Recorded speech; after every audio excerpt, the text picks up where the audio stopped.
आपल्यासोबत आहेत वीरमाता जिजाबाई भोसले वनस्पती उद्यान आणि प्राणी संग्रहालयाचे जीवशास्त्रज्ञ डॉक्टर अभिषेक साटम.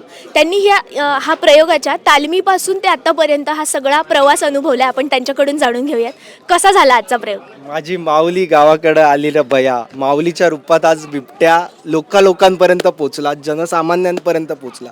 बिबट्या संदर्भातले जे गैरसमज होते ते ह्या नाटकाच्या निमित्ताने आज दूर झालेत. तर खूप भारी वाटतंय, कारण आपण ज्या विषयात शिकतोय आपल्या पुरतं ते ज्ञान न ठेवता ते जनसामान्यांपर्यंत पोहोचून वन्यजीव आणि संवर्धन ह्याच्याबद्दल लोकांमध्ये जनजागृती करण्यासाठी उत्तम काय आपल्याकडे हुकुमी एक्का असेल तर हे संगीत बिबट आख्यान आहे.